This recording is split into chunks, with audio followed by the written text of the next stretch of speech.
Hey everyone, I'm Max. It's been a while since my last YouTube video on, I think it was back in Sepulcher, right? Where I posted a Great Vault and stuff.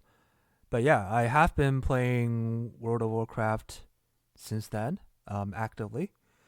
Um, I wanted to do this video because if you are a World of Warcraft fan, you'll realize that there is a lot going on recently, right?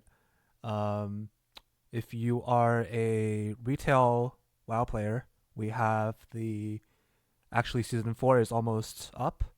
By the time I'm recording this video, it should be next Tuesday on North America server. We have if you're a classic player, we have Cataclysm Classic, right? And also for the retail, there's a really exciting event coming up in 10.2.7, which is the Mists of Pandaria remix, right? It's the time running Pandemonium that Blizzard mentioned in their 2024 roadmap. Um, I watched a couple of streams and it was really exciting. I'm really looking forward to it. I'll probably do some raids in MOP as well, with my friends, hopefully, and whatnot. But today, I think the biggest news just dropped, right? If you're actively looking on Twitter, there's something is cooking up, right? And here we have the War Within alpha that just launched this afternoon. By the time I'm recording this, that we have there has been a lot of streamers and World First Raiders and stuff, friends and families of Blizzard employees, uh, diving into alpha and testing everything out. Right. Unfortunately, I don't have the access yet. Um, Blizzard, if you're watching this, please just add me into it. I'm like actively testing for Shadowlands, Dragonflight, and actually Cataclysm Classic as well for quite a while now. So um, I want to do some content around that as well. So hit me up. All right. Jokes aside, so here Blizzard just posted their the War Within Alpha development notes. I think this is for uh this patch version that they just posted. I think yesterday, somewhere around that. So um, this is the first War Within Alpha patch notes, and let's dive into it and see what we're getting. So, new zones and delves, Iron Dawn. Um, this is basically a alpha cycle. Has been like the convention for years now, where you have for each expansion you have like one zone after the other, and like they test like several dungeons, step by step, and try to level all the way up to max level and see how this goes, right? Isle of Dorn, I think it's the starting area for the when like the War Within actually drops, right? Delves, there's not there's no delves currently up in alpha. I believe that like nobody's at least it's not up and like nobody's testing that. Um, for from some there's like a internal alpha testing that streamers and um big content creators and media people like they did something with Blizzard, right? Like they're under the NDA and they finally got to talk about it yesterday, I think Wednesday, right? They lift the NDA and they get to talk about delves. Delve is more like a casual way of if I think the best way to look at it is like if you play Diablo 4 and there's like sellers, right? There's basically everywhere around the map. You just dive into one of them, kill some mobs, loot the like the chest and whatnot, and just quickly get out, right? I think that's somewhat the idea of delves. I know that there's progression beyond the maximum level that can provide you gear. I think it's 8 or something. And beyond tier 8, you have like the tier 9 to 13, where it's just for you to challenge yourself and get maybe some cosmetic reward. I'm not exactly sure about that, but that sounds cool.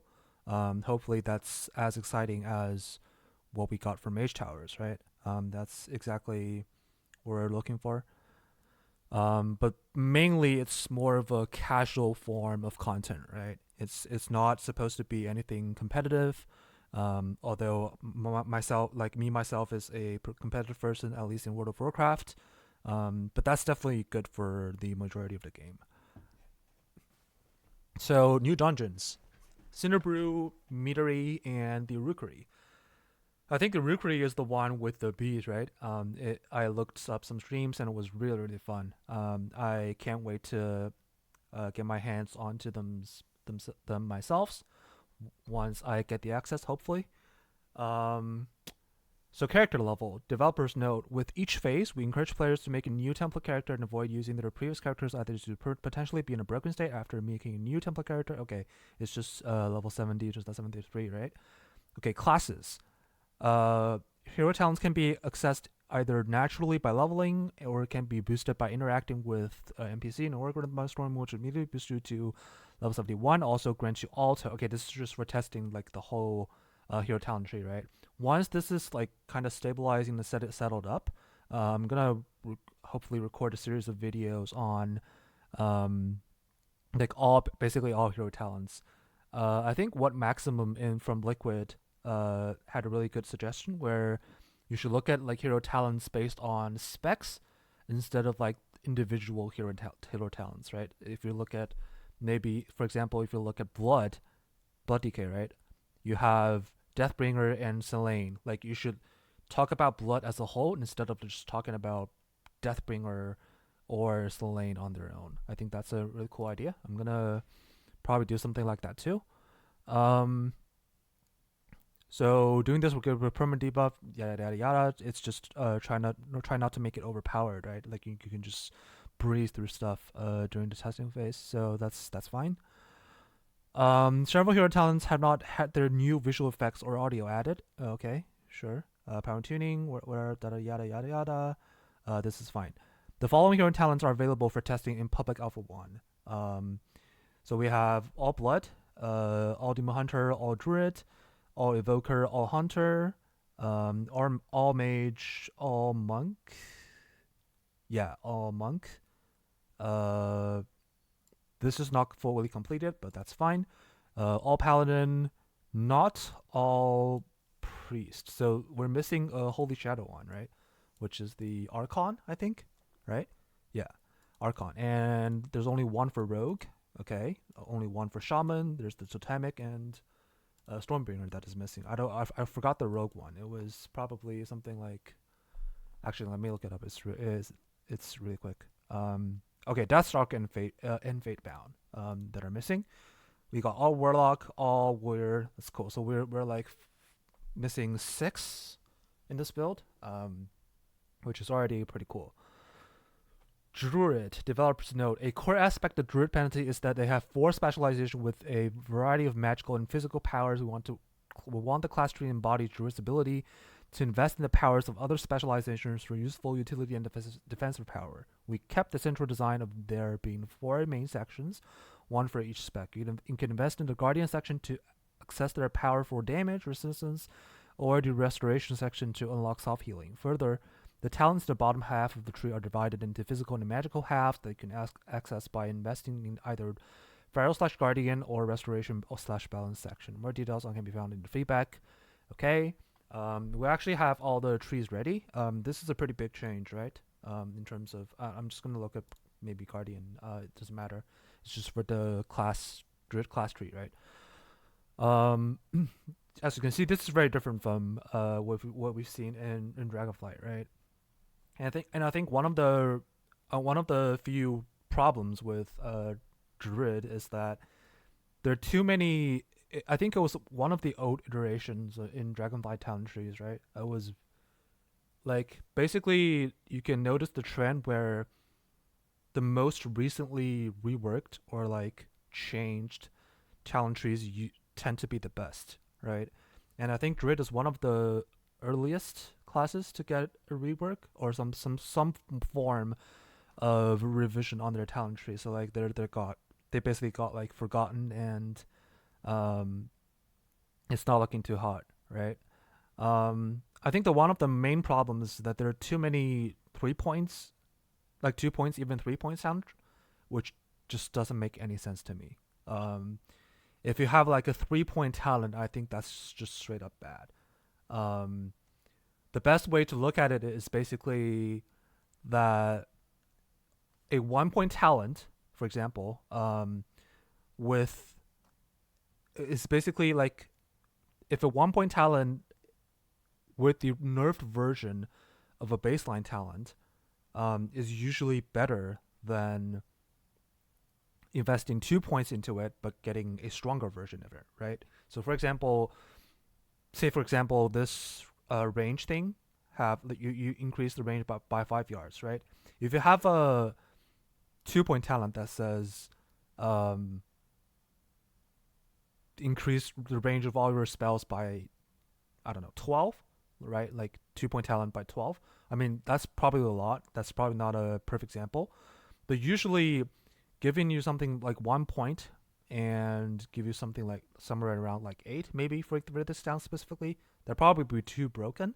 But the idea is that that 1 point talent, although it's strictly weaker than the 2 point version, right? If you invest two talent points into it, but that's still better than the 2 point version because you open up the tree a lot and you can actually take something else in order to make you more powerful, right? So I understand the fact that they're trying to gate you from picking all the capstone talents, right? These nodes are basically what's there for. But I feel like these should be something that you almost always want, regardless of the spec, basically. Maybe not Heart of the Wild because, like, if you want to actually utilize that, it's like less generally powerful than the others, right? This is basically just a press and forget button. This is just basically passive, right? And Heart of the Wild is something that can actually actively pursue for maximum potential and like whatnot. But we can look into the changes, right? So new talent Oakskin, survival instance boxing, reduced damage taken by additional 10%. That's, I think that's this one, right? Yeah, it's pretty good. Flit form, shred and rake can be used in any form and shifts you into cat form. Mango can be used in any form and shifts you into bear form. Wrath and Sunfire shifts you into moonkin form if known. Wait, hold on. Am I reading this right? Shred and rake can be used in any form and shifts you into cat form. Mango can be used. Oh, so basically, if you don't have to shapeshift into the corresponding form, and you just press the one of the buttons in that specific form and just automatically shifts you into it. That's really strong. Wait. I feel like that should not be a talent. It should just be part of the baseline for Druid, right? That's actually so good. I don't know if that should be a talent. Like, I'm sure it's somewhere down here, right? Flit form. Wait, how do I turn on? There's no annotate. Oh, it's here. Flit form. Yeah. Like this is a pretty awkward spot to get the talent, right? But it's obviously really good in terms of like quality of life change, right? Like I honestly think this should be baseline. That'll be really pog. Ursula Spirit, stamina in bear form increased by 10%. Sure. I think this somewhere here, maybe.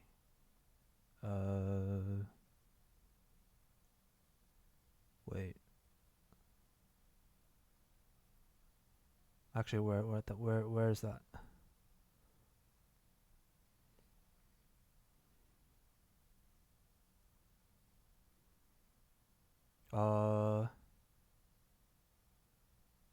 That's fine. Instinct of a Claw. Yeah, we just saw that right here. Lore of the Grove. Sure. Starlight Conduit for non-balance. Okay. Heart of the Wild now reduces the global cooldown of affected balanced cast time spells. Sure. Cat form now increases the range of auto attacks and melee abilities by 3 yards. Oh, they're trying to. I think they wrote a post about the overabundance of increasing melee range of some sort. They're trying to prune it, right? I think the range thing is now gone. Oh, they still have astral influence. I don't know, but basically what they're trying to do is trying to prove they're trying to prune the increased melee abilities or auto attack range thing on like across all melee specs. I think what they're trying to do because they're like very inconsistent, and we have like outliers such as Rat Paladin that just it's basically like a range, right? You can just cast abilities from 30 yards or something, which is pretty cool.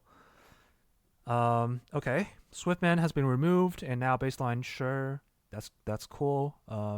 Usually you just don't press them for a lot of the other specs as well. So like this is a welcoming change. It's like one step towards the pruning buttons, right? Because we are actually seeing a lot of button bloating on like druids and monks specifically. Improved wipe has been removed from the talent tree and its benefit added to swipe by default. Okay. Moonkin form has been removed from the talent tree and now baseline for balance tree. Okay, so now you don't.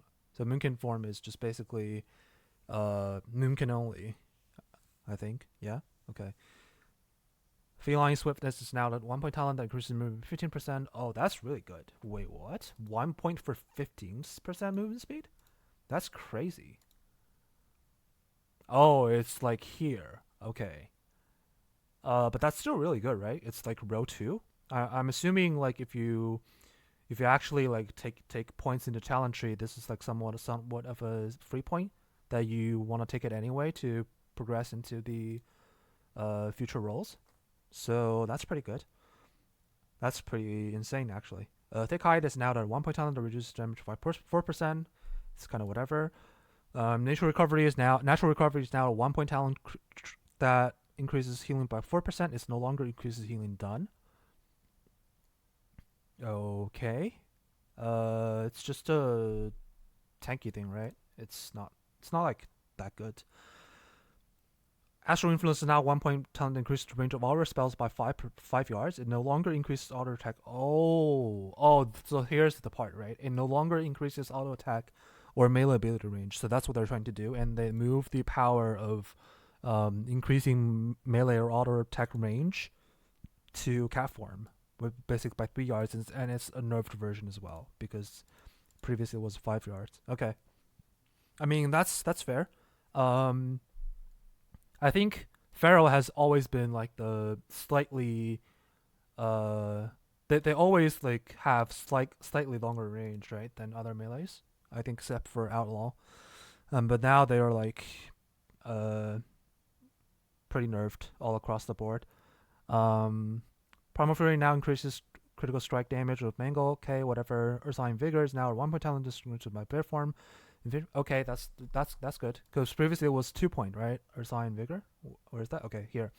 I think it was 20 something. I think it was 20 something back in. Let me actually look it up. Oh, it still says beta. I don't know why. Yeah, well, it was 2 point It was 2 point for 20%, right? Obviously this is good. Welcome change. Guardian improved bear form stamina bonuses increased to 10%. Okay, because they give somewhere 10% up here, so they're trying to balance that out. Lycara's teaching is now a 2 point talent that grants 6. This is like, in my opinion, this is very bad design. And I think it's still bugged to this day, if I'm not mistaken, where it's not giving you the proper amount of secondary stats. But I might be wrong though. But anyways, like this is a very boring talent, like, right? If you put it on any other class or spec, it would work, but it's just hella lame. So it's whatever.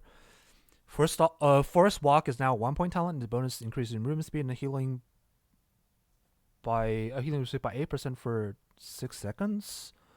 Where's Forest Walk? Oh, casting regrowth. Oh, this is really good for Resto and Guardian, right? Because Guardian, you have the free regrowth, and for Resto, you just kind of cast it anyways, right? During rotation. Wellhorn Instincts is now a 1 point talent. If it can occur every 120 seconds, that's just a baseline version, right? Yeah. I don't know. This talent is kind of dead.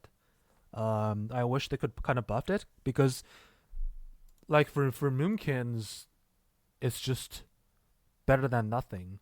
And they're like arguably one of the squishiest specs in the entire game, and I don't see anywhere other that buffs their survivability. I don't know. This talent is very bad as a capstone, and I think they should probably buff it somewhat. Gale Wind's incessant wind choice node has been removed. High pursuit removed. There's just this movement speed thing. Oh, oops. Okay. Balance. Developers note: our top goals for Balance in the War Within are to ease some of the constraints on the rotation, open up a greater variety of builds and playstyles, and tune their balance and resource regeneration. This has been done in 10.2, right? I think they're trying to touch on that again, which I'm actually pretty curious. New talent, great alignment. Celestial alignment lasts 40% longer. Doing that, solar eclipse increase nature around. Oh wait, this is just for. This is like a different version of your current tier set, right? Kinda. New talent, stellar amplification. Starts to increase the damage by periodic damage shooting stars for 5 seconds, occupying this distribution up to 20 seconds. Okay. So that's pretty good for your single target, right? Because you just spam Star Surge anyway, and just got deeper. But yeah, it's probably better than the old version, but I don't know if that's good enough. Harmony of the Heavens, Star Surge or Starfall increase your current Eclipse Arcane or Nature damage bonus by an additional 1%, up to 5. Okay, so they're trying to make. We're seeing a pattern here, right? They're trying to make you use Spanner that further increases your future damage. Is what they're trying to do. New talent, Touch of the Cosmos. Casting Wrath has a Star to Freeze. Casting Starfire and Eclipse has a 10% movement. That's Starfall free. Oh, that's pretty good. I don't know about the proc chance, but the idea is pretty cool, right? It's space, like it frees up some of your rotation. I'm thinking if this is in the game, they're probably nerfing resource regeneration, right? Otherwise, it will be way too strong, probably. We'll see. Umbral Embrace has been redesigned. Wrath and Starfire has a 20% chance to cause the next Wrath or Starfire class in Eclipse to become astral, and deal 1%. Oh, okay. That's kind of whatever. New talents, Umbral Inspiration. Consuming Umbral Embrace, which is the previous one here. Increases damage of Moonfire, Sunfire, Shooting Stars, and Starfall by 20% or for 5 seconds. Need to look at the spot. It might be just whatever.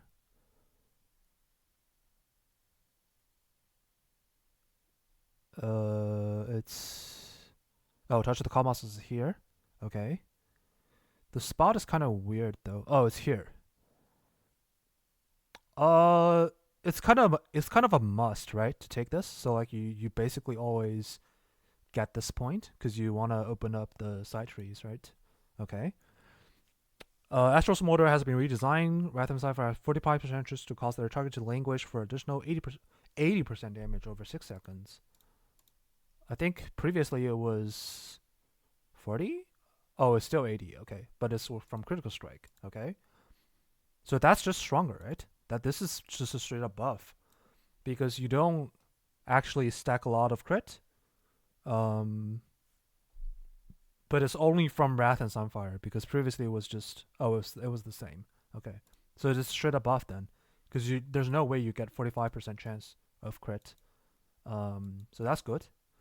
Astral Communion has been redesigned. Maximum astral power increased by 20. Earn Eclipse grants 12.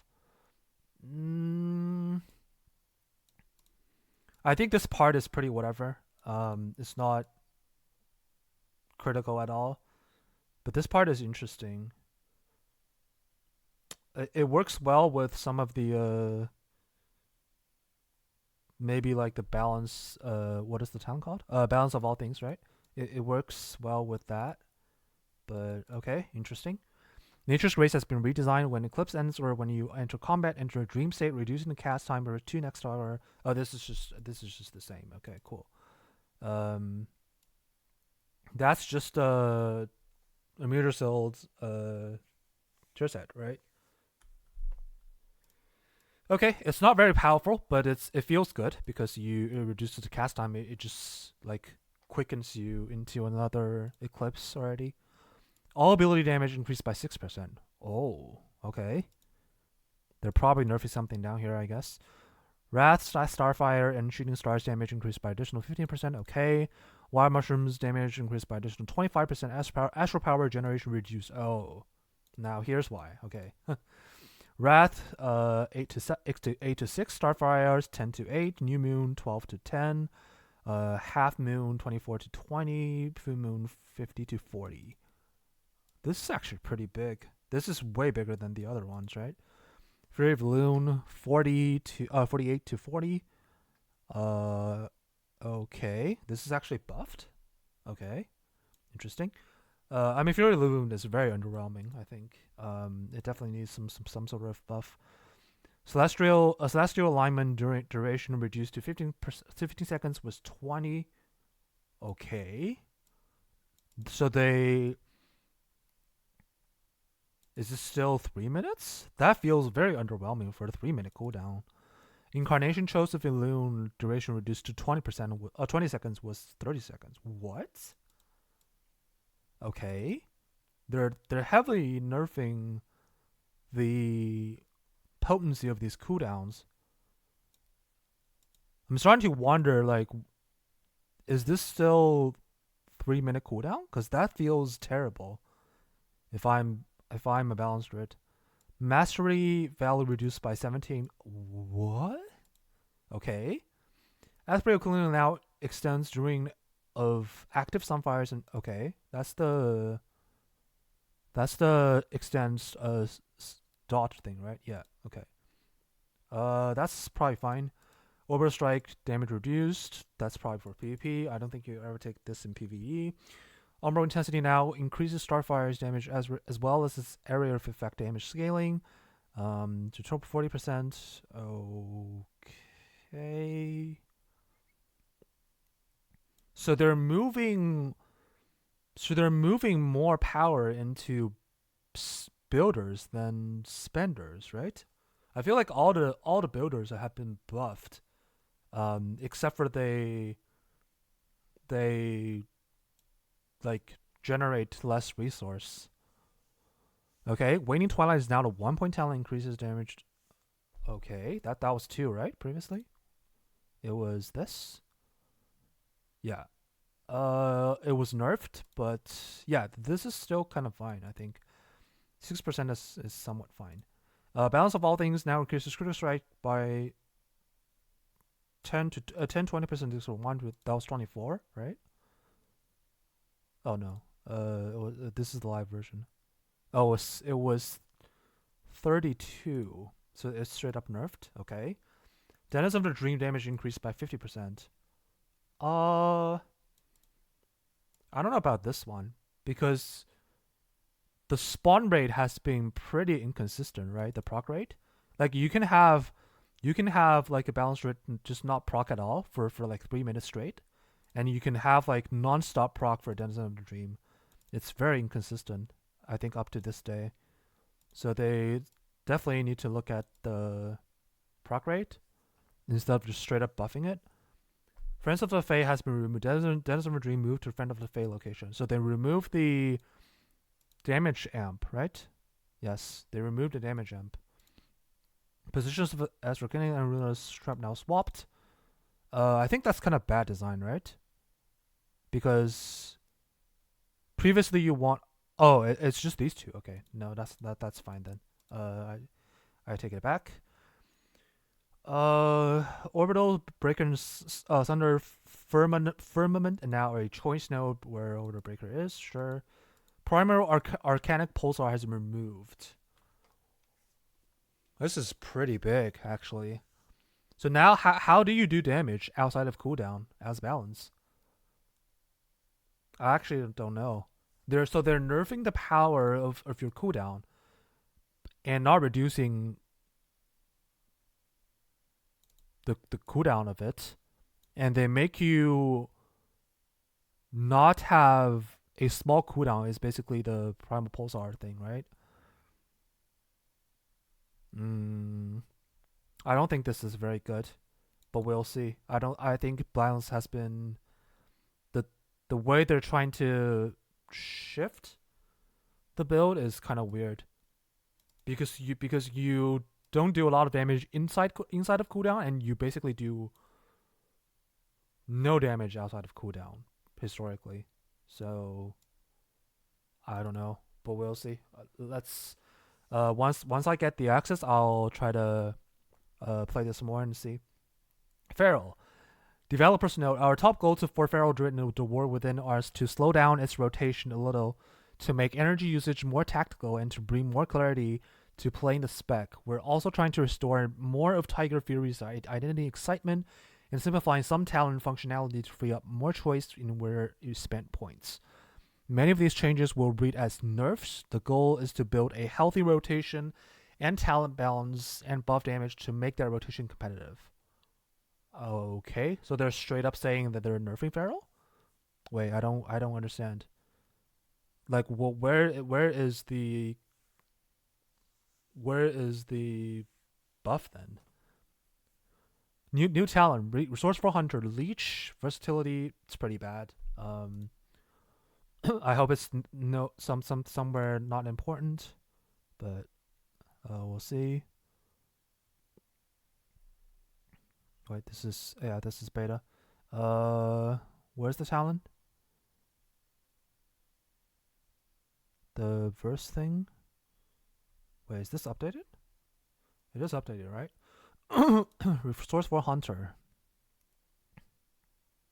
Oh, here.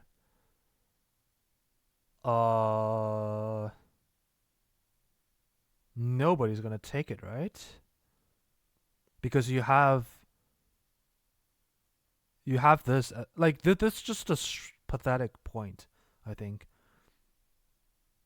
To take like these, I don't know. Like, you have to take this then, right? But this is still somewhat pathetic. Whatever. New talent, Coiled to Spring. If you generate a combo point in excess of what you can store, your next Ferocious Bite or Primal Wrath deals 10% increased direct damage. So you want to use it on Bite anyway, because it's just direct damage. Primal Wrath does not benefit as much. Developers note, this will trigger. This will only trigger during Berserk if you generate a point in excess of 5 when you already have 3 stacks of overflowing power. Okay. Sure. New talent Savage Fury. Tiger's Fury increases your haste by 8%. Energy recovering rate by 20 for 6 seconds. I don't know if that's necessary. I feel like when I'm playing Feral, you're not that hungry of energy when you're doing Tiger's Fury.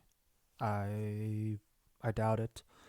Mastery Razor Claw has been redesigned. Okay. Now increases damage of cat form, bleed, and other periodic abilities.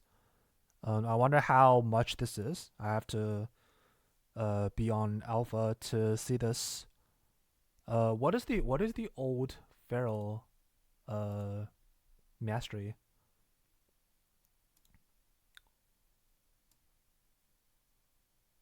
I actually don't remember, but okay. Predator has been redesigned. No longer causes Tiger's Fury's cooldown to be reset when a target dies when one of her bleeds active. Tiger's Fury lasts 5 additional seconds. Your combo point generating ability's direct damage increased by 40% for haste. So they're trying to push haste onto Feral with more energy.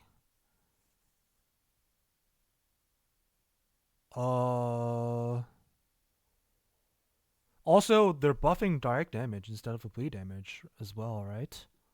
So this is good. This is good for something like swipe or it doesn't combo point generating. Okay, it's still kind of weird. So they're trying to make haste useful is the purpose here, right? Okay. I mean, I can respect that, but we'll see how this goes. Taste for Blood has been redesigned. No longer scales with number of bleeds on a target. Ferocious Bite damage increased by 15% and an additional 15% during this Tiger's Fury.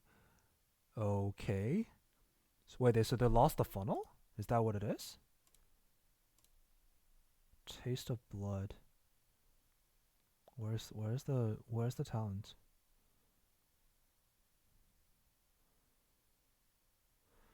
Oh, it's this, yeah.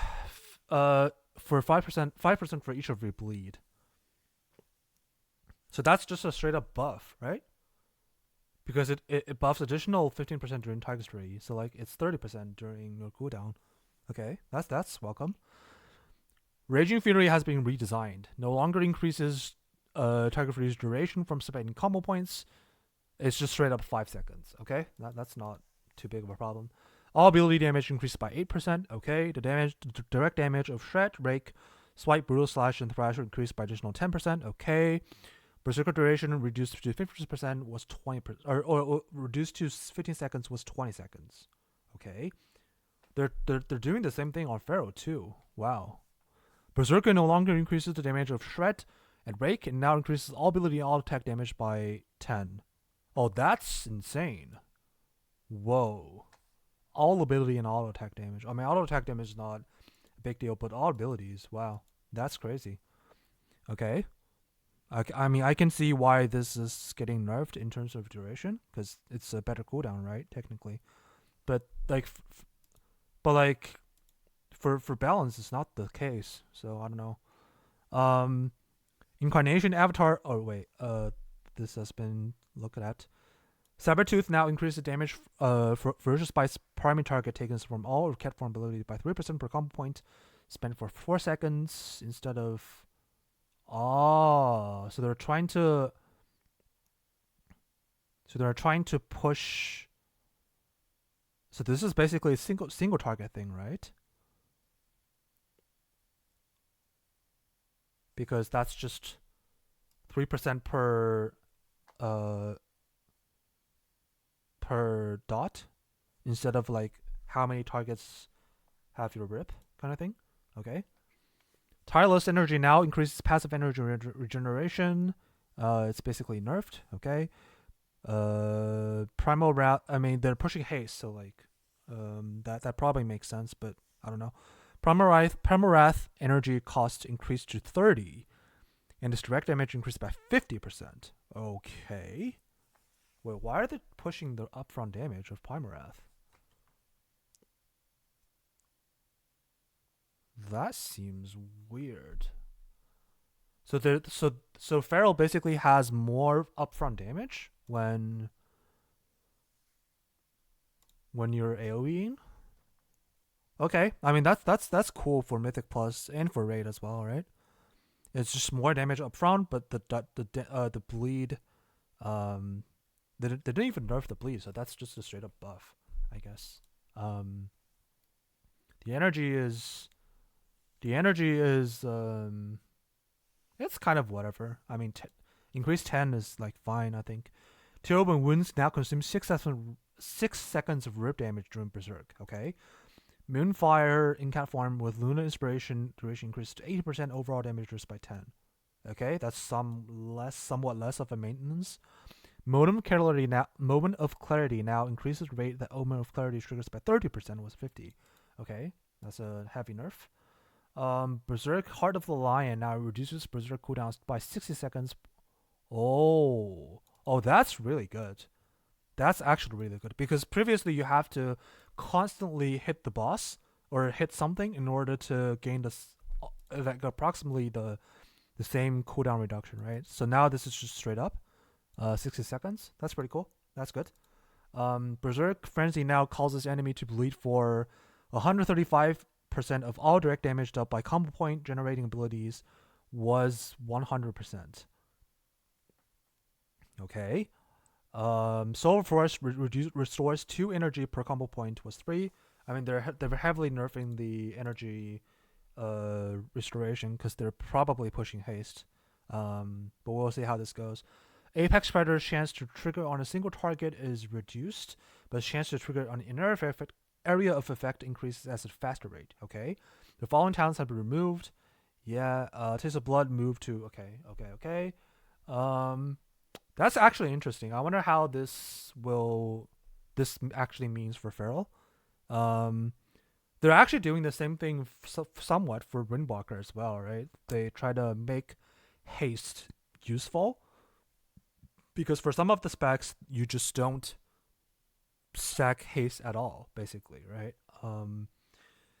Historical examples are Outlaw and Windwalker, and Feral doesn't require a lot of haste as well, so that's pretty interesting. Restoration. Developers note, in the War Within would like to reduce active keybinds, increase the base power of rejuvenation, whoa, and offer some new Heart of the Wild gameplay. Okay, that's cool. With the removal of adaptive swarm. Wait. With the removal of adaptive swarm, we're opting to replace it with some new Heart of the Wild synergy that both increases the uptime of the effect and it enables the Druid to focus on the hybrid gameplay further for its duration. That's really good. I feel like Adaptive Swarm is just not a very good design overall. Because, like, at the end of the day, what people do is just download a weak aura that says, give Adaptive Swarm to X, Y, and Z at the exact time that the weak aura tells you to, and you just kind of forget it, right? And you just press it on cooldown, give it to the person in most need, and just let it all play out, right? And it really sucks when one of your targets carrying the Adaptive Swarm buff or debuff, whether it's like enemy or your ally, like if they die, it just sucks, right? So Adaptive Swarm I think has a lot of problems. It's not like that problematic, but like it's definitely not the most entertaining or joyful talents out there. So I mean they're trying to push the Heart of Wild gameplay, which is obviously I mean shape shifting and like doing something off spec or role is definitely something that Druid wants to do, right? It's part of the class, so that's really cool. That they're trying to do this. No new talent, Dream of Cenarius. While Heart of the Wild is active, Wrath and Shred transfers 150% of their damage, and Starfire and Swipe transfer 100% of their damage into healing onto. Whoa. That is broken as fuck. No? Especially Swipe. That is insane. I mean, that's only when Heart of the Wild is active, but holy shit. That is so strong. Okay, that's pretty cool, no? That's actually insane talent. Okay? New talent, Call of the Elder Druid. When you shift into a combat shapeshift form or cast Star Surge, you gain Heart of the Wild for 10 seconds once every 30 seconds or 60 seconds. What? Oh my god. That is crazy good. Wait, where's the talent?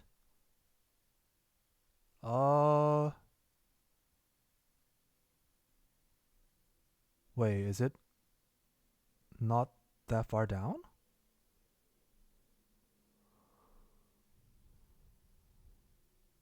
Wait, where's the talent? Let me actually find this.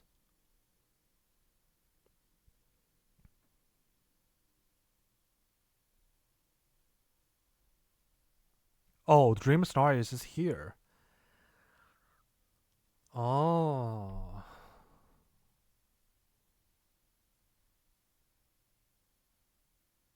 Okay. And where's the other one? Wait, what is it called? Call of the Elder Druid. Wait, where is Call of the Elder Druid?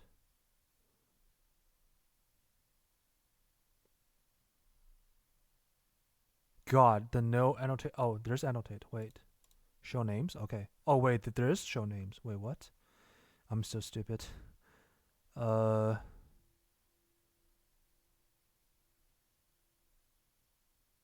is the talent?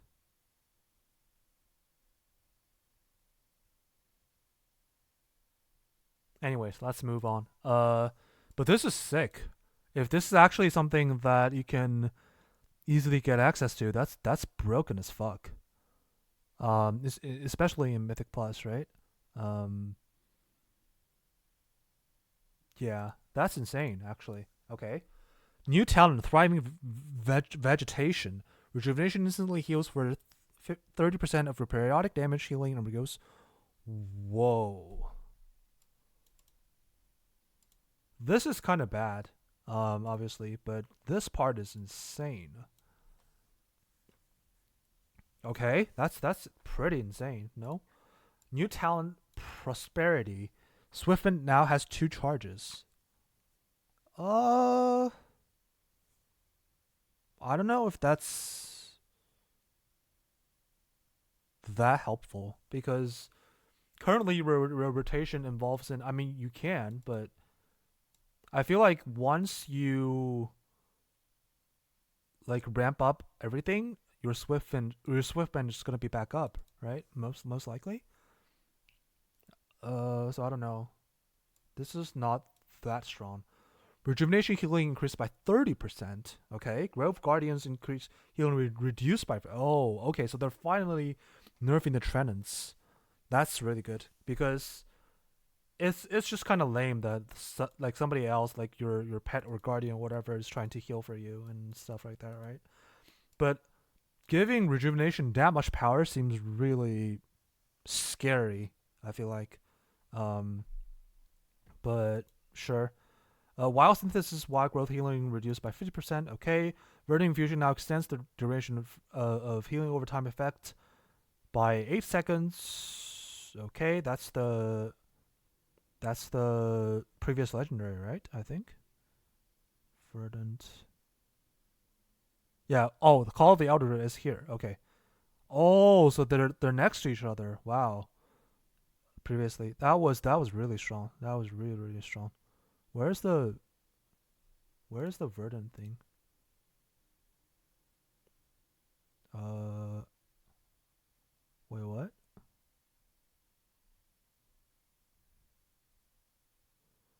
Oh, Verdant here.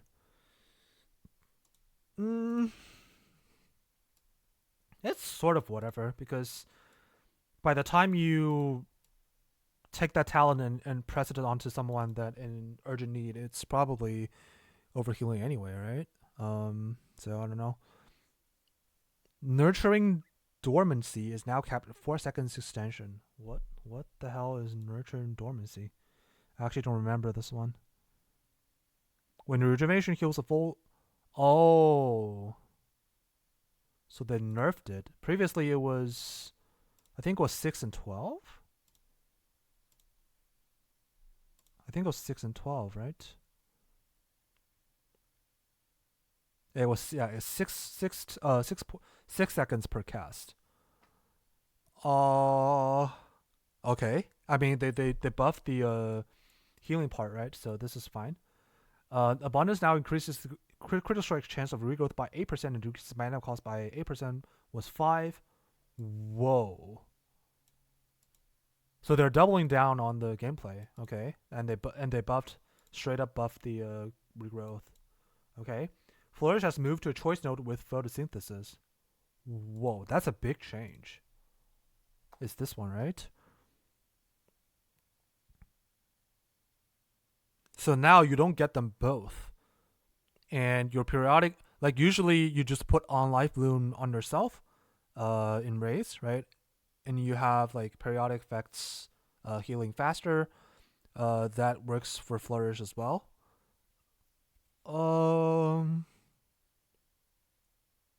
So photosynthesis is just dead now, no? Because almost always you want Flourish, right? Because Tranquility is just not a cooldown, like at least in Mythic Plus. But if you don't have Flourish, you just don't have a cooldown, basically. Maybe Tree, but that's not that stable. And you're pushing the Rejuve build as well. Interesting. So they're now losing... I mean, in Raid, photosynthesis is kind of lame, right? It's just a buff that you want to keep it on yourself at all times. So I mean I can kind of understand the starting point of it. Sure. Okay. Invigorate has moved to a choice node with Embrace of a Dream. Soul of the Forest and Heart of the Wild added to personal resources display. Okay. The following talents has been removed. Yeah, it's just the Adaptive Swarm related thing, right? Restoration is actually getting a pretty big change here. I wonder what this means. So it's definitely way stronger in Raid, I suppose. But it's I mean, you have like weaving potential as well with these two talents in Mythic Plus. Restoration is looking really good. I don't know if the numbers are right, but it looks pretty sick. Okay. Evoker now starts at level 10. Okay. Evokers now unlock the talent pane immediately after choosing. Okay. Several blazes, spells, freeze. Okay. Mass returns now. Okay. Fierce aspects. Okay. Devastation. Developers know Devastation Evoking can generate very high threat at the start of the pull due to a combination of their Mastery Giant Killer and the burstiness of spells like Fire Breath and Pyre, particularly when used in Dragon Rage and Charge Blast, as a result of reducing the threat. Oh my god, they're finally addressing this. Fire Breath threat generated reduced by 50%. Pyre threat generated reduced by 30%. That's really, really good for Devastation. Really, really good. This is definitely going to be a problem if they don't address this going into the War Within. So I'm really glad. This is not a direct buff by any means, but this is really good for the spec. Okay, so Preservation. Developers note in this update where our goal is to incorporate Life Spark, Season 1 set bonuses for Preservation, into the talent tree. Oh, that's really cool. Okay. And expand talent options by improving the pathing of the tree. We also wanted to keep the flavor of the left side of the tree being green, the middle being red, and on the right being bronze. So the current problem for Preservation now is that the red part, which is the middle one, is relatively weak, right? You almost always want the green side and the brown side. So unless they really buff the red side, I don't know what they're trying to do here. New talent Life Spark. It's just the tier side, right? Okay, that's pretty cool. This is actually very welcome, right? I think season 4, it was voted that this is gonna be the season 4 tier set going for preservation as well, right? So this is what people like, and they're baking this into the talent tree, which is really welcome. I think every class should have something like this. If this is very welcomed by the players, just go for baseline, right? Or make it a talent point that people can choose from. That's really good. So new talent, Titan's Gift. Essence Burst increases the effectiveness of next essence ability by 25%. That's pretty cool.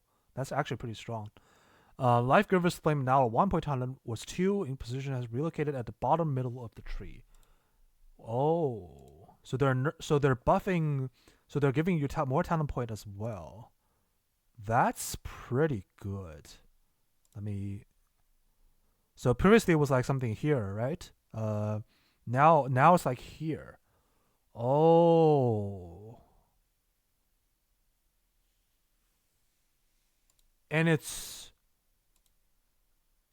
full value for 1 point? That's crazy. No? Okay. Because previously it was 40-80, I'm pretty sure. I mean, we can look this up real quick.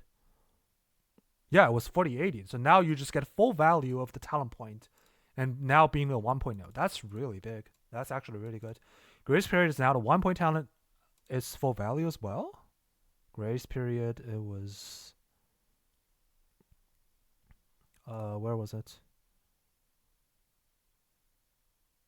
Grace Period was... Wait, it was this, right? Oh, yeah, it's 15% thing, and... Oh, it's now a capstone now, and it's nerfed. I mean, there are a lot of builds that don't go for this anyways. And making it capstone just make it less likely to be picked. This is not very good, but we'll see. Maybe the other things are just better, and it doesn't matter anyway. Font of Magic and Power Nexus have been relocated to the middle center of the tree, so they want you to pick it. Like here, right? Wait. Oh, it's like here. Font of Magic and Power Nexus. Okay. I mean, this one doesn't matter that much for preservation. But I mean, it's nice to have anyways, and like we've seen some preservation builds that just doesn't go for these talents at all. So I don't know what is the purpose here. They're trying to make it so that you pick it, but maybe they're just a workaround of picking everything else and just like forget all these. Like it opens up the middle tree, right? Like because previously you have to take these 3 or these 3 in order to get Lifebind, and it sucks on retail, right? As you can see, because these are just way too heavy, in order to take Lifebind. So I mean, there's a lighter way of taking the talent, but I'm not sure if that's worth it because either of these sides are very good in like the right scenarios. Okay, Cycle Life has been relocated. Okay, to the capstone. Okay, sure. Preservation. It's definitely interesting. It's addressing some of the problems in the middle side of the tree, right? Because Life Giver's Flame and Life Force Mander are just terrible talents in the middle. So it frees up a lot of space. But the power level remains kind of unchanged. And you have a new talent tree, or you have a new talent point, which is the old tier set, which is pretty interesting. Looking forward to it. I'm gonna definitely test this out when we're going for it. Monk. Our main goal for the monk class tree is to introduce more optionality, refresh the cappers, and add a few new pieces of utility, such as an enrage spell. Okay. While still cutting down on overall keybind requirements. Okay. This is really good because Monk has too many buttons to press, and obviously this is really good to trim some of them down. To accomplish this, we have added choice nodes to most active app options that offer a positive option or change pathing to allow more skipping of these spells. I think Liquid Maximum has everything here discussed. I think in his stream or video or somewhat. This I think the overall reaction to this is basically saying it's very good, obviously, and there's now a lot of interesting choices like the small jump up thing. I think after you roll or something, and they buffed some of the defensiveness onto Monk overall, and I think they changed the Chi Wave and Chi Burst, which doesn't give you, where like Chi Wave is basically automatic, and Chi Burst it doesn't give you resource anymore, so that's pretty interesting. This is a very big change. I'm not going to look too deep into that, but overall, these are really positive changes. And if any of you are interested, I can definitely make a breakdown video of how this is going to look at. Okay, Mistweaver. Mistweaver is seeing a few updates, including their Class 2 set Chi Harmony bonus and the removal of Essence Font. We're also adding a talent to help Mistweavers who are focused on melee to gain more value out of their mastery stats. Essence Font removal will have a few outcomes, the most important of which to address will be melee Mistweaver in raiding heroes. Yes, because you can apply the thing, right? We're hoping the removal of Clouded Focus and consequent tuning of Vivify and Evoker Mist will help Soothing Fist fills the gap for them, but there are some realities around planning and casting that may feel worse than Essence Font did. Our goal here is to make the risk reward feel worth it here through tuning. We're going to continue looking at it as we iterate and work with it. So they're trying to make melee Weaver cast more spells? That seems really weird. I mean, obviously, casting more spells in the melee is just very risky, right? In general, because you're not as mobile. Okay. New talent, Crane Style. Rising Sun Kick now kicks up a Gust of Mist to heal 2 allies within 40 yards. Spring Crit Kick and Blackout Kick have a chance to kick up a Gust of Wind to heal 1 ally within 40 yards. That seems not that good, no? I think I'm assuming it prioritizes target without Gust of Wind, right? So it kind of spreads. So, okay. New talent, Deep Clarity. After you fully consume Thorn Focus Tea, next Vivify triggers Zen Pulse. It's kind of whatever, right? New talent, Chi Harmony. This is just a tier set, right? Okay. So they're doing this for Mistweaver as well. That's pretty pog. Zen Pulse has been redesigned. Renewing Mist's healing over time has a chance to cause your next Vivify to also trigger Zen Pulse on its target. And all allies with Renewing Mist healing them increase by 5. Oh. So this is now another Vivify Cleave, right? Oh. So, and now this works. Okay, that makes a lot more sense now. But usually you don't fully consume Thunder Focus Tea, right? So, I mean, the cleaving thing is probably insane. I think they will have to tune the number a bit down, but that seems broken. The new Zen Pulse. Okay. Jade Fire Stomp no longer casts Essence Font. Its cooldowns reduced to 50 seconds. It was aligned with Windwalker as well, right? And now casts Gust of Mist on each ally healed. Okay. Gust of Mist healing increased by 20%. Okay. Jade Bond now increases the healing of Yulon's Soothing Breath by 300%. Whoa. Okay. Vigor Mist heal increased by 8%. Vivify increased. Okay, the nerf to Vivify bit. Burst of Light Icon, okay, whatever. Change talent. I mean, if anyone's interested, I'll definitely do a breakdown video like deeply into the spec itself. Windwalker, where our updates for Windwalker and the War Within are intended to address a few issues the specialization struggled with throughout Dragonflight. These points of focus for us were the power levels of the haste and mastery stats falling behind other options, Jadefire Stomp's usability, and the tough death gameplay focus. Other areas that we're also looking at are resource bloat, evening out their rate of auto attacks and adding more pronounced cinematics through both gameplay and visuals. This is actually almost all the problems that Windwalker has right now. If they actually manage to do this, I'm really, really excited.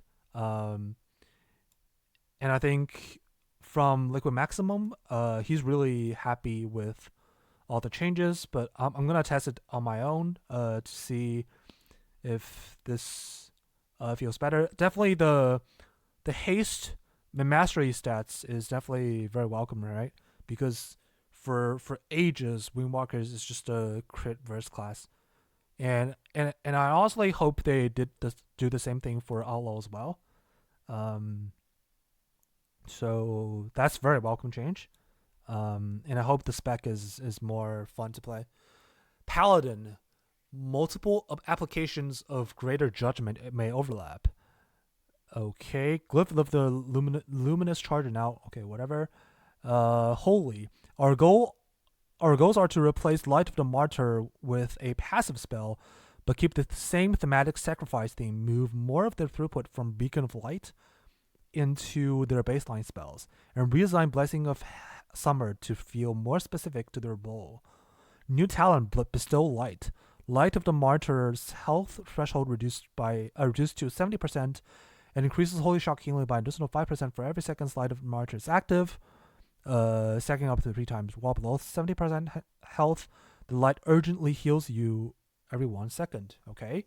Light of the Martyr has been redesigned. While above 80% health, Holy Shock's healing is increased by 20%, but creates a heal absorb on you for 30% of the amount healed that prevents Beacon of Light from healing you until it has dissipated. Wait. So Holy Shock creates a healing absorb on you, and that heal absorb has to be healed through by non-Beacon of Light healing. Right? Is that what it means?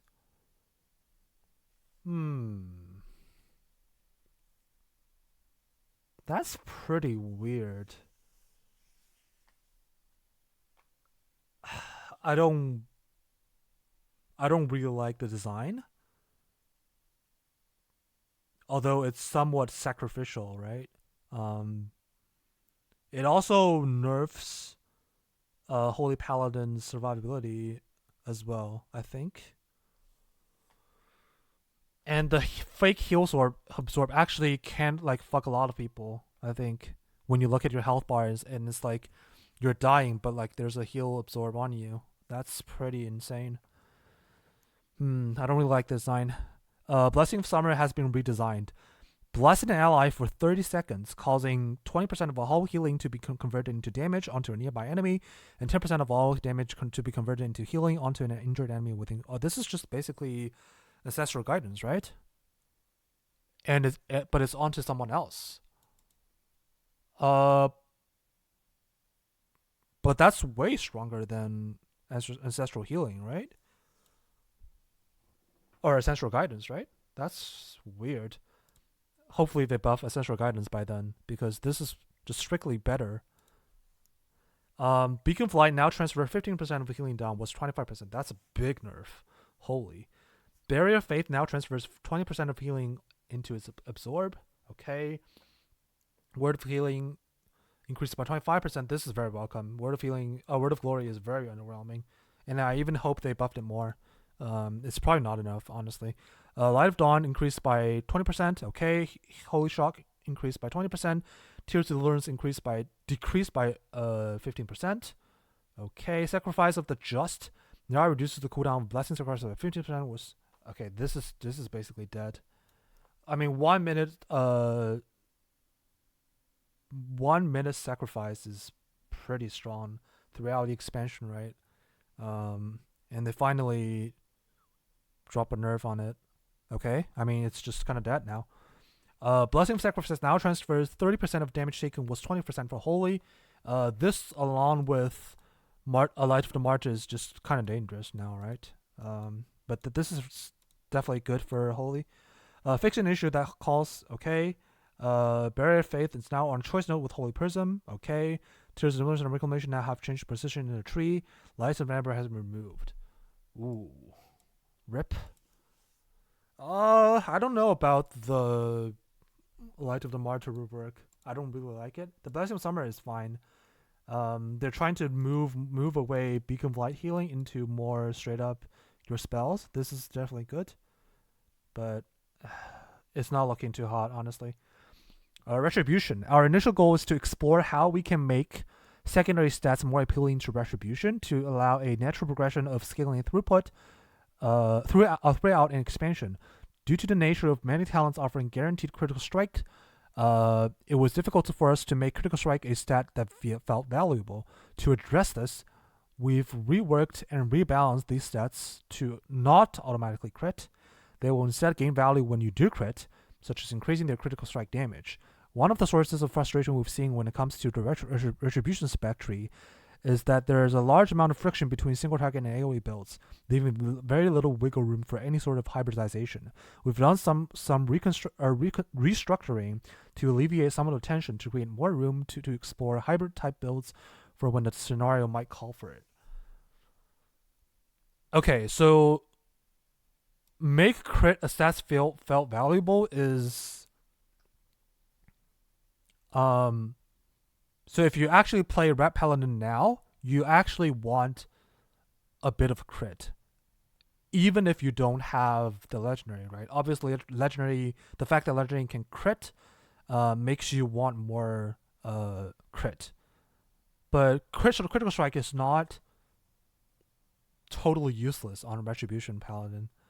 And I can see that where this is coming from, and I think this is a welcoming change, but I just don't think that some of the parts that they're saying is totally correct. But the latter part, which is the friction between single target and AoE builds, that definitely, like, you can definitely feel it when you're playing the spec, because Retribution is the spec where you build up with your unless you're playing Blade of Justice, right? Like, everything else is just straight up single target damage. The Blade of Justice AoE damage and consecration damage is like very minimal, and you have to choose between 10 plus Verdict and Divine Storm when you spend your holy power, right? If you look at other melee specs such as Outlaw Rogue, which you just do your single target damage rotation while like your Brave Fury is on, you just do AoE, right? And it's just automatic. Everything is just automatic. And you look at Havoc Deeping Hunter, if you're doing your single target rotation, you also do a lot of AoE damage with like Eye Beam and Blade Dance and like Death Sweep and all that, and like Immolation Aura as well, right? So Retribution Paladin definitely feels behind in that regard, and I'm really glad that they try to make it so that it's more like in line with other melee specs. Okay, new talent, Burn to Ash. When Truth's Awake critical strikes, the duration is extended by 2 seconds. Your other damage over time effects deal 30% increased damage to targets affected by Truth Awake. Okay, this is just kind of cleave, right? Righteous Cause has been redesigned. Each holy power spent has a 6% chance to reduce the reduce the cooldown of Blade of Justice. So this, along with so they changed Art of War. Okay, Art of War has been redesigned. New auto attacks have a 20% chance to reset the cooldown of Blade of Justice. This was previously just 20% as well, right? I think it was initially 20% as well. Whereas, yeah, baseline was just 20% on retail. So critical strikes increases this chance by additional 10%. Ah, I kind of wish they make it so that it scales with your critical strike chance instead of. I mean, it kind of is, right? But like, I kind of wish they make it so that your auto attack proc chance scales with critical strike chance. But I mean, it's kind of fine. It's not a big deal, but it's definitely welcoming. Divine Hammers being redesigned. Divine Hammers spin around you, consuming a holy power to strike enemies within 8 yards for radiant damage. Okay, and while active, your holy power generating abilities recharge 75% faster, increase the rate at which Divine Hammer strikes by 50% when they're cast. Deals reduced. Okay, now a 2-minute cooldown. Damage increased by 300%. Divine Hammer base periodic damage decreases to 2 seconds. Periodic seals with haste. I'll have to test this more along with other builds to see if this is actually good. On the top of I don't know on the top of my head if this is any good. Final Reckoning has been redesigned. Now increases the damage taken from their single target holy power spenders by 30%. Increases damage taken from your other holy power spenders by so they're nerfing it, right? It was 20? It was straight up it was straight up 30 for everything. And now it's nerfed for AoE. Okay. Sure. Vengeful Wrath has been redesigned. Hammer of Wrath deals 50% increased damage to enemies below 35%. Okay. Vanguard of Justice has been redesigned. Templar's Verdict and Divine Storm cost one additional holy power induce. Oh, so now Divine Storm costs 1 more as well. Okay, that's interesting. So that's what they're talking about, like between or about removing the friction between single target and AoE builds, right? Because if you take Vanguard of Justice, you now deal more AoE damage by spending more holy power on Divine Storm as well. So okay, that's cool. Templar Strikes has been redesigned. Charge cooldown increased by 15%. Templar Slash second part of combo overrides Templar, okay, for 5 seconds. This gives you more leeway when you're trying to do your rotation, right? It's more room for error. That's good. Crusader Strike becomes a 2-part combo. Templar Strike slashes an enemy for damage and get replaced by Templar Slash for 5 seconds. Templar Slash strikes an enemy for damage and burns them for 50% of the damage dealt by 4 seconds. It's just straight up better, right? Okay. I mean, Templar Strike has been pretty underwhelming since I think 10.1, right? So that's good. Truth Wake's effect is now added to Wake of Ashes baseline. Oh, so they're now removing Truth Wake. Okay. High Lord's Judgment has been renamed to High Lord's Wrath. Mastery Hand of Light has been renamed to Mastery High Lord's Judgment. Now also causes Judgment to have a chance to blast the enemy with light, dealing holy damage. Oh. But wait, Judgment is not AoE still, right? That's interesting. High Lord's Wrath has been redesigned. Mastery High Lord's Judgment is 100% more effective on Judgment and Hand of Wrath. Judgment applies an additional stack of greater Judgment if it is known. Adjudication has been redesigned. Critical Strike damage of abilities increases by 5%, and Hand of Wrath also has a chance to cast. Okay, that's kind of the 10.1 tier set vibe, right? That's good. Blaze of Light has been redesigned. Critical Strike, Judgment, Hammer of Wrath, and damaging single target holy power abilities. Now the holy strike damage and the ability. No, okay, that's fine. How is that redesigned? Critical Strike, damage single target. That's still like almost all single target thing, right? How is that? It's just the 5% because they removed it from. Oh, so they removed it from Divine Arbiter, maybe. Oh, so now they moved part of the power into Blade of Justice. Okay, Blade of Light. Okay, Divine Arbiter now has an additional effect. High Lord's Judgment and Holy Strike damage increments your start of. Oh. So now Mastery gives you Divine Arbiter stacks as well. Okay, so the Mastery is strictly just better now. Searing Light now has an additional effect. High Lord Judgment and Radiant damage abilities have a chance to call down an explosion of Holy Fire. Okay? Plus hammer from adjudication now spawns from the target of your hammer's wrath. Or hammer's wrath. Okay, executioner sentence now causes the enemy to suffer 20%, was 30%. Execution sentence no longer counts as damage over time effect. Wait, I wonder what this even means. This means some trinket shenanigan? I actually don't understand the last part. But interesting. So they're trying to make mastery and crit more useful. This is obviously, like, if you're seeing any of these changes on, like, any of the spec, this is definitely more welcoming, right? You don't want to be stuck onto 2 like secondary sets and for the rest of the expansion. So this is really good. Warrior. The warrior class talent tree has been significantly reorganized to allow more player choice and build diversity in warrior builds, as well as improve access to utility abilities like Stormbolt and Shockwave. Rage regeneration for all warrior specs in Dragonflight has been higher than we're happy with, so we've removed or reduced the power of several rage generating effects. While tuning, this will introduce more tactical gameplay around when to use rage spenders and make those spenders more impactful. Okay. I think the warrior part is very long, I think. We're gonna talk about this in the warrior video where all the changes are gonna happen, or like the hero talents are gonna be talked about, and we'll do that there. I think warrior changes are definitely interesting. I think the Stormbolt, because there's hero talents that actually cast Stormbolts and stuff, right? So that's gonna be interesting. But yeah, we're gonna skip warrior for now, because I don't have enough information now on whether this is good enough or bad. Dynamic flight, 40. Okay, so this is basically adding animations for that amount of mounts. Okay, no issue, whatever.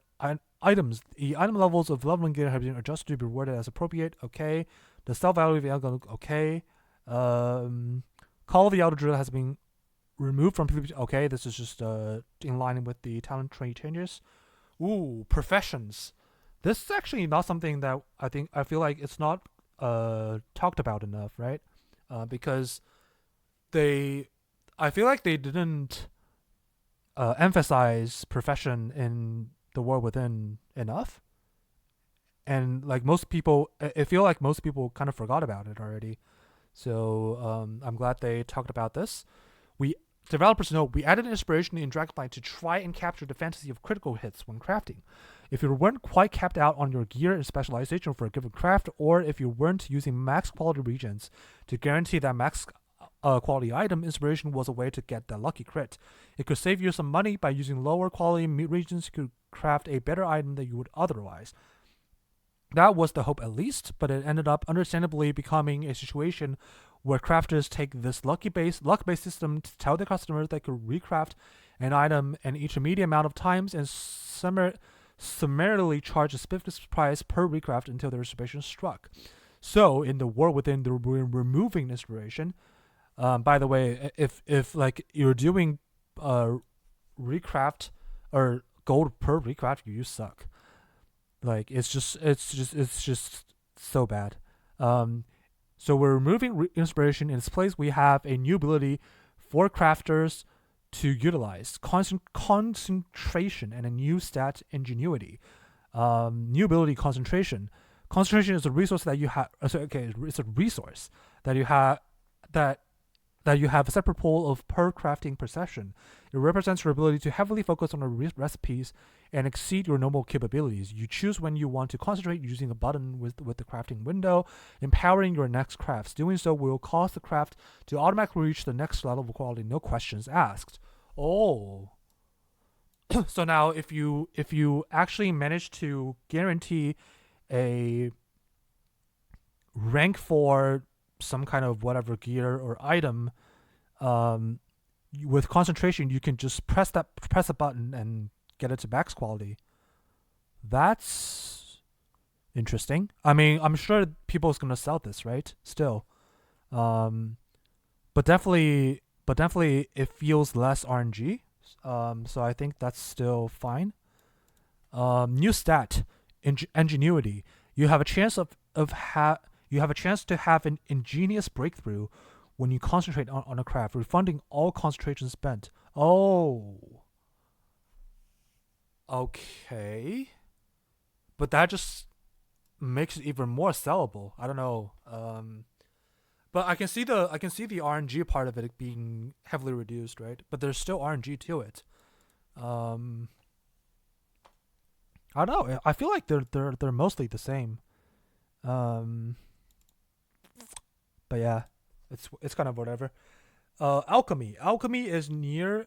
Back to this topic. Sorry, but this gives you more agency on like whether you want to break through or not, right? This is the one thing that concentration and ingenuity does better against the old inspiration thing, right? So that's good. Alchemy is in a near complete state, beyond some polish and tuning work that will likely happen in broader strokes across all professions. Most, if not all, recipes should be able to craft it and utilized, and the specialization tree should be largely reflective of the final experience, all subject to feedback, of course. Your good friend can supply you with the training, okay. Files have been rebanded to be profession effects only, retaining the 30-minute extendable duration. Flasks make a return with 1 hour duration. Oh, so the combat thing is still flask, and files are just for professions. Okay, they're back with one hour duration. Okay, as a quality of life bonus, you can now have files and flasks. Sure, that makes a lot of sense. Experimentation has been carried forward from Dragonfly, but with some adjustment in an effort to mitigate frustration while keeping with the theme. You now select which herb to experiment with, and only can discover recipes that utilize that particular herb. That's good. Otherwise, it's way too much RNG. Experimentation now has two forms: a repeatable version that you can do with short lockouts, which can be bypassed with formulated courage, and a time-gated on one that boasts a much higher chance at recipe discoveries. Transmutation has been significantly expanded with a system called thaumaturgy. This is a side component of alchemy that boasts extra complexity, which allows you to regularly transmute a variety of regions found in Khazalgar into other forms. While this process is highly destructive, specializations and clever choices in your inputs will ultimately bring you closer to transmuting Blasphemite, the elusive and highly coveted metagem that is sure to catch the eye of aspiring jewel crafting entrepreneurs. Please take a look. Okay, interesting. Specialization now focus heavily on the herbs of Khazalgar, so it is wise to evaluate the recipe list to determine which recipes appeal to the most. Specialization for all herbs on a recipe contribute to the final roles associated with them. As a reminder, recipe difficulty tuning will happen. Okay. Blacksmithing specializations are in and ready for players to dissect. While the hookups aren't fully implemented, I'm going okay. Enchanting. In this alpha build, enchanting has been enabled and can be trained. Okay. There's a new host. Okay. The vast majority of the entrants has been implemented, but some of them are still in progress. Okay. Some of the specialization include designating enchanter and supplementary shattering. Fishing. I don't really care about fishing. Sorry. Herbalism. In this alpha build, has been enabled, can train. Okay. The base idea between herbalization, okay, is same as Dragonfly. They have changes and additional to some of the bonuses. The botany specialization now has a mulching specialization, which allows you to make potent magic mulch and learn to utilize green. Okay, jewel crafting. Item quality has been removed from raw jams, and there's only one tier instead of two. Enjoy the reclaimed inventory space. The same lineup of gems are now such as gems carry forward. Okay. Ordinary. This is still Dragonfly themed. I wonder whether they will change the names. I mean, the names are cool, but I'm just wondering. Random thought. Letterworking. Major herbs implemented. Okay. Doesn't feel like a lot to talk about. The campaign chapters, sure. Spellbooks. This is really cool. Spellbook has been redesigned and moved to the same window as talent and specialization. I've seen like the bigger once for all thing. I think this is really, really good. Professions now has its own micro menu button. Sure. Switch file style. Okay, this is just a button. That's really cool. New options. This is just for okay. Icon, object tracker, 3 bands, 5 map, and 5 master. Okay, so we've pretty much go over almost all of it except for the warrior thing, and the monk thing. Well, we'll talk about it in the future video about the hero talents and how the talents tree are going to be changed. But that's just the first alpha build, right? And there's a lot more going on. I'm sure like the PTR build or the alpha server will undergo constant changes, and hopefully so far everything looks pretty insane. Like except from a couple of specializations such as balance. I don't know what the outcome is going to be like that, but yeah, I'm really looking forward to the War Within. I'm gonna be definitely streaming the War Within Alpha once I'm lucky enough to get it, and I will be playing Cataclysm Classic Beta as well. Hopefully do some streaming, and once Cataclysm launches, I'll be playing all the way to level 85 and do the raids and stuff like that.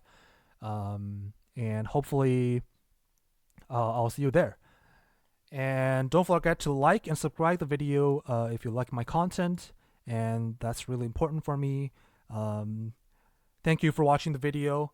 I'll catch you up in the next one. Bye.